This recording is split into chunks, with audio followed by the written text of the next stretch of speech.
Welcome back, guys. So, today our topic is society and crime. So, what do you mean by society? Society means a group of individuals bound by relationships, culture, norms, and institutions. You have heard this word society a lot many times, right?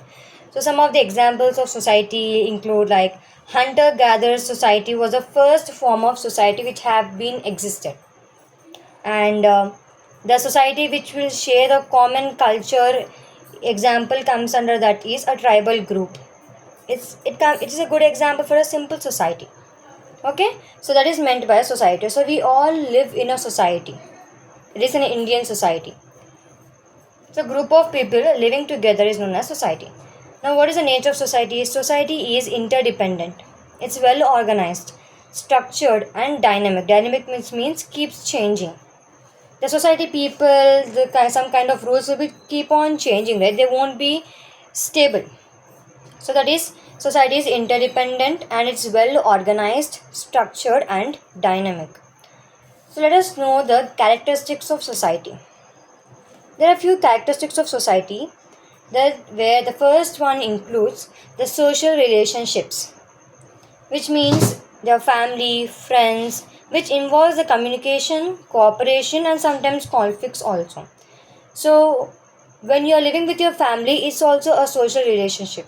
When you are being with your friends in any outdoor conditions like colleges or schools, that is also a social relationship where you try to communicate with each other, and cooperation conflicts will be seen in that. So, that is known as social relationships. Then, cultures and values. Society are bound by shared customs, beliefs, and values that are accepted behavior and guide social interactions. Just now I gave an example like tribal groups. Okay, they have a different kinds of cultures which they will proceed, and some tribes will also still live in the forest areas also. They have different kinds of cultures, etc. Then interdependence. Here, people will depend on each other for any help purpose or for any kind of beneficial purposes. Even you will also try to observe this in your daily lives, right? So, society is interdependent. Then, social institutes. They are established systems like family, education, religion, and government that fulfill the specific societal needs and maintain order. Okay, so these are some of the characteristics of society. Now, what is socialization? Socialization is a kind of process through which individuals learn values, behavior of society, and ethics which have to be followed. Okay, so we all people are socialized, right? Because we are in a kind of process where the individuals will learn values and behavior of society. You all people know what are the right behavior which you have to follow, and what are the values which you have to apply in your life so that the people will accept you. So it begins from our family stage, where from the day like we are born and everything, the family we have which we have been grown up. So it starts from family, then of course schooling, then we will be into your friends section, right? That is known as peers, then media, and then workplace. Then types of socialization. The first type of socialization is a primary socialization, which means the initial learning of societal norms, values, and behavior. So it starts from family and from the early childhood. Let us know with some examples. Example. So as a start from a childhood, so children learn to behave respectfully, learn to speak and understand the cultural values. This all, first of all, the main thing is learning behavior, like how to be respectful with each other. This all the children's or even we have learned from our family by seeing our parents and the values which they teach, right? So that is the primary socialization where it starts from our family and early childhood. Then, secondary socialization, which means outside the family space. It involves schools, friends, employees learn professional conduct in workplaces. So, this is the secondary socialization. The primary was in your childhood, and which involves the family space. The secondary, it is the outside of the family space. Then, anticipatory socialization, which means the process of adopting behaviors, attitude, values in preparation for a future social role. Example, students training for their careers. So once if you set your goal and if you try to understand what your career would be in your future, then you will try to adopt some kind of behavior and some kind of attitude or values. Like let us take an example, like this is student training for the career. So if a student is trying hard to get any kind of seat in their dream college or university, you'll adopt like you will think that you'll start studying from early morning. So when you do that daily, it becomes a habitat and it will also kind of become your behavioral change. Because earlier you used to wake up like late, but right now because you're thinking about your future social role, then future role, then you will try to adopt some kind of new behavior, that is waking up early just to study. So this can come under the anticipatory socialization. Then re-socialization. You know what you mean? Re means again getting a new thing. Okay, that is known as re-socialization. See, process of abandoning the old behavior, attitude and values to adopt new ones. Okay, we will abandon the old behavior and whatever the values which I have followed earlier, you'll just abandon them, you'll just forget them and try to adapt the new ones. The best example for that is prisoners. So prisoners learning new rules and new routines of their new environment. Earlier they used to commit crimes they have already committed, that's why they are known as prisoners, right? So what they will do is, after they are punished by the court and laws, then what they will do after coming out, they will learn the new rules. That is they will understand that they shouldn't commit a crime and they have to follow the new routine to make their life better. So that is known as re-socialization. So these are the 4 types of socializations. Okay, then coming to the social control. What is social control? Control in the sense rules and regulations, or you're trying to control something kind of thing which you shouldn't do. So controlling is that. Then it's known as mechanisms society uses to regulate behavior. Social control means that is some of the procedures or mechanisms which society uses to regulate some kind of behaviors. Why social control is needed? Because to maintain peace, order and to protect the society and to reduce the conflicts and disputes. See, if all the individuals living in a society, if they behave however they want, then of course there won't be any peace in the society. If some person is aggressive and if they continue to be aggressive without any reason to the other person, then of course the conflicts, disputes will be grown. And when this starts with any kind of aggression and without having any control or emotions, even that person could commit a crime like harming the other person out of rage and anger. So that can lead to the crime. So if there is no social control, or if there is less social control, then the crime can take place. So that's why social control is very important to maintain the peace, order and to protect the society, and which can reduce the conflicts and disputes. So it is the mechanisms where society uses to regulate the behavior. So there are 2 types of social controls: formal and informal. Formal means the mechanisms which try to regulate the behavior, which will be behalf of the law, police, courts and government. Informal means family, customs and religion. You have heard many kind of social controls that is informal, right?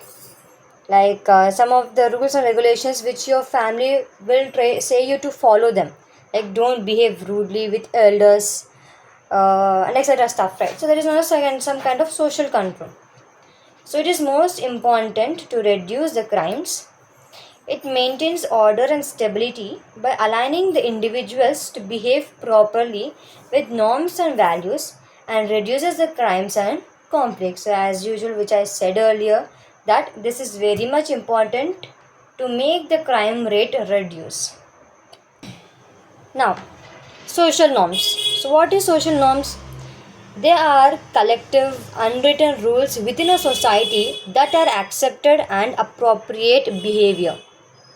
They help us as a guide for how people should dress, communicate, and interact with others. In simple way, there are some of the rules of behavior which society accepts. Okay, you can just understand it randomly also. Like example, never steal anything. We shouldn't lie. Always respect elders. So these are some of the norms which have been coming from your childhood onwards. Like the social norms, these social norms are coming from generation to generation. We have heard your parents or grandparents saying these things, right? Always respect elders, never steal anything. So these are the some of the rules which are accepted and appropriate behavior that society accepts it. Okay, so these are some of the guides of how people should dress, communicate, and interact with others. Some of the norms can be like we should always uh, what smile when we see others. We should always talk nicely without being rude, like that. Then social values. The shared principles and standards that a society deems important, guiding behavior, shaping social orders, is known as social values, which means like truth, honesty, equality.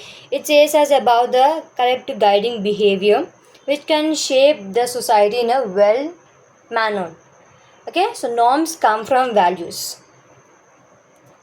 If there are no norms and values, then the crime rate will increase, of course. Then, social conformity. It means following group rules. It is a type of social influence where individuals change their behavior, attitude to match with others. They will try to fit in a group.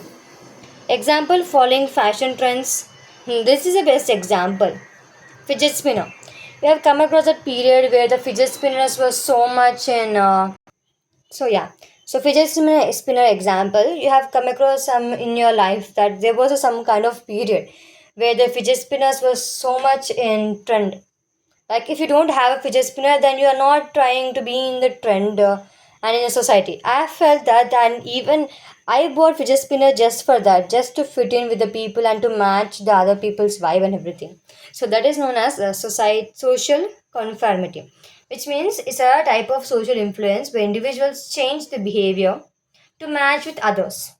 So it can be a disadvantage also sometimes because due to peer pressure the individuals try to commit the crimes. You have seen some of the in movies and etc., or even the real life situations also, where friends will they try to bet each other that you can't do this or you can't do that, or even the bike racing also everything. Then what happens, due to the peer pressure you try to do that even though you know that it's not a right thing and it's just against the law and etc., but even though you don't listen to yourself, you don't believe yourself, and you try to change your behavior, your attitude, just to match with the other friends. So in those kind of cases sometimes, with knowingly or without knowingly, with intention or without intention, some people will commit crimes. So social conformity can be dangerous also, mainly in the age where they come across the peer pressure. Okay, then social deviance. It refers to behavior or actions that violate a society's established cultural norms. So the types of social deviance are primary, secondary, formal deviance, and informal deviance. Primary, it's like small acts like lying to each other, that comes under the primary. Secondary means serious acts like theft. Then formal deviance means violation of formally enacted laws like murder, rape, robbery, assault. These come under the formal deviance. Informal deviance means violation of unwritten social norms. Like example, speaking loudly in public, not making an eye contact while talking, like not being respectful. So primary social deviance, which means like people lying. That's against some of the behavior, accepted behavior. Okay, that's why it comes in primary. Then secondary means like theft, and formal deviance means violation of formally enacted laws. So the laws which we have, right? In that we have like we should murder anyone, rape or robbery or assault, right? But we are going against the law, and then the criminals are committing these crimes. That's why it comes under formal deviance. Whereas informal deviance means the violation which are unwritten in the social norms. They are not written, but they come under the deviance. Like speaking loudly in public. Like whenever some people if they talk very loudly being in public in a crowded areas, of course everyone will feel type of uncomfortable, which is not a good thing, right? So it's like not maintaining the values or the appropriate behavior which they have to maintain when they are trying to be in a society. So it is known as speaking loudly in public, then not making eye contact while talking. So yeah, even you, maybe you have come across the situations where if someone is talking to you or if you are talking to someone, it's really respectful if you maintain an eye contact and if you talk with formal way and with respectful. If you're not making an eye contact and just randomly talking, it's like you're neglecting the what they are speaking. So it is also a violation which is not acceptable in society. Even you won't accept if someone is talking like that with you. It may be a kind of rude act which they are showing towards you, like not being respectful. So this is all the social deviance, formal, informal, primary, and secondary. Then social problems in India. I guess you all know what are the social problems in India. The first most important is poverty and unemployment. These both come in the first division. Poverty. The poverty rate is increasing in India. Unemployment, not having enough employment for the students or for the individuals. Caste discrimination, even still now caste discrimination is seen in most of the situations. Even um, what even when you see the reservations for some of the uh, colleges or universities or for any kind of exams, the caste discrimination is still seen, which have to be eradicated. Okay. Then corruption. Corruption is really it's happening a lot in India. It's like bribing the money for their beneficial need. Then domestic violence, then dowry, then drug abuse. These are some of the social problems in India. If you want, you can just elaborate in your examinations. Then crime. What is crime? We have already come across what is crime, types of crime, etc. Right? So crime is a act forbidden by law and punishable. It's against the law. So law have made some of the rules and regulations and some of the acts which everyone have to follow. So in a society. So if you are forbidding then and you are going against the laws and trying to do something that is known as a crime, and that is known as you have committed a crime. So elements of crime, there are four elements under this crime, that is actus reus, mens rea, concurrence, causation. So, this first one, actus reus, means guilty act. Is a physical act of committing crime. Example like theft. It's like physical taking of the property. The physical things which you are taking out, that is known as physical act of committing a crime. That is actus reus is guilty act. Mens rea means guilty mind.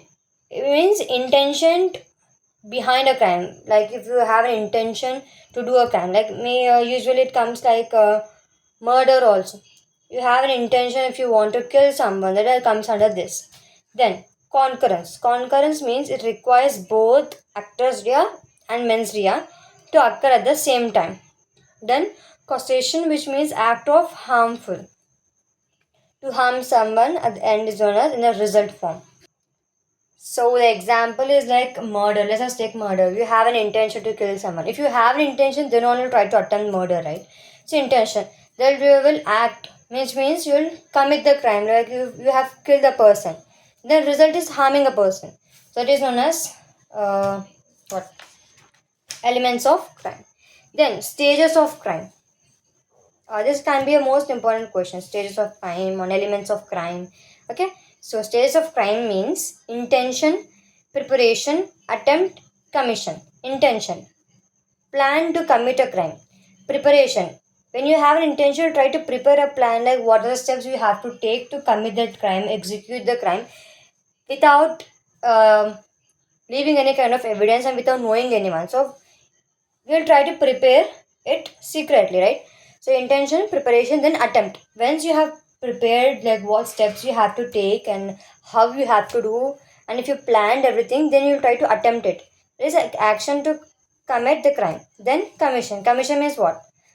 If the act is completed and you have got the result, like you have done any kind of crime, then it is known as commission. So intention, preparation, attempt, and then commission. Then types of crime. Personal crimes include assault, rape, murder. Property crimes include theft, burglary.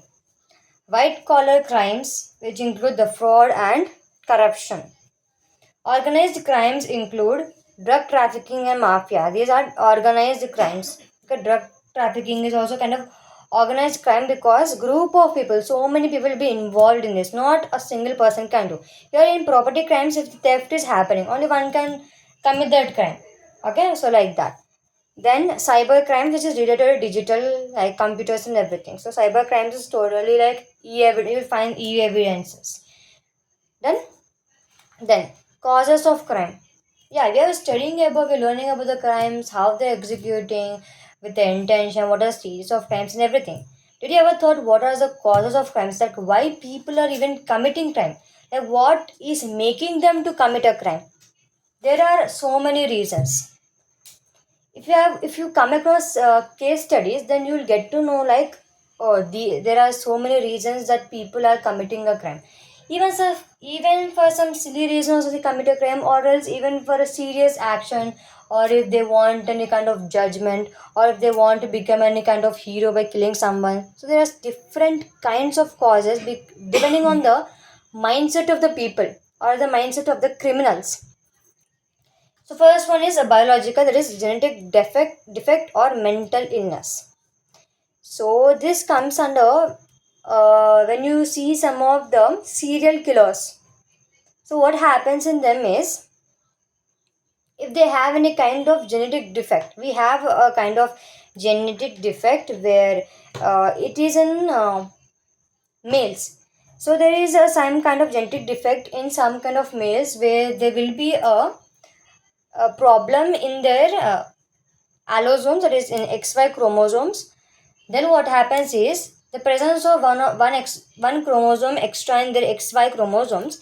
Then their mindset will be different, that they will think that if they kill so many people, then it is a kind of trophy for them. So that is known as genetic defect and mental illness. So that comes as biological. Then psychological, like in frustration, aggression. When people are if some there is an individual who is exposed to aggression, frustration for a long time on a particular person, then what happens? That individual will grow his aggression and anger towards that person, and of course he will commit a crime.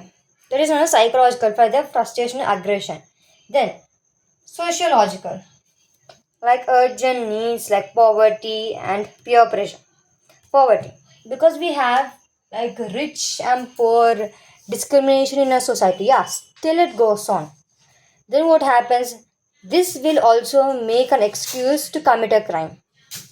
Peer pressure, just now I said, like uh, if we have a group of friends which they try to say that, okay, we have a group of friends who are taking drugs, and under peer pressure they try to say you also to take drugs. They will try to push you towards the bad side of the thing. Then what happens? Some people with social conformity, they'll try to take it. So that's known as peer pressure, and poverty comes from the sociological crimes. Then economic, there is unemployment. So crime is factorial. Just you have to mention this thing, which means there are different kinds of factors to commit a crime. So crime is multifactorial. Then the last topic is juvenile delinquency, which refers to the involvement of individuals, typically minors, under 18 years. If they are any kind of children are attempting the crimes or involved in any kind of criminal activity, then it's known as juvenile delinquency. The causes can be again many, depending on the child's behavior or depending on the situations of the behavior of the situation of the child. Example: broken family, neglection, and peer pressure. Broken family. This is the major what cause of the children. Like in the most of the cases, what happens means the parents both won't be any. There won't be any kind of communication between them, and conflicts will be growing more. Then what happens if there is a dispute in the family and they're trying to divorce each other? Then of course it becomes a broken family. Then in that kind of depression or pressure, some of the children can commit a crime. So broken family. Neglection. So neglection. If the parents are not taking care of the child, like what they are onto the social media or what type of friends they are having and what is the thinking of their mind capacity or etc., if they don't take that under conclusion or consideration, and if they just leave the children in the kind in the name of freedom and etc., then it leads to neglection. This is really the serious cause for the juvenile delinquency, which I can say. Like even recently, maybe you have come across some of the case studies where the juvenile are driving the cars and they're just hitting the pedestrians who are walking on the road and just they are trying to escape from the crime. Like the parents are neglecting on them and they are giving the permission of freedom to ride the cars under 18 age. So that comes under the neglection. Then peer pressure, just now what I have explained about the peer pressure, etc. So these are all the topics which are covered under the social and crime.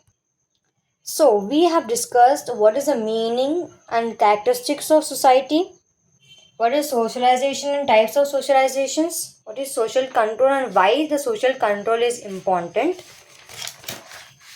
what are the norms and values of society, what is social conformity, deviance, social problems in India, what is crime, elements of crime, stages of crime, and types of crime and causes of crime. So I hope everyone has found this video informative. If so, then please like and subscribe it, and you can please share it with your forensic science friends. Thank you for your time. Thank you.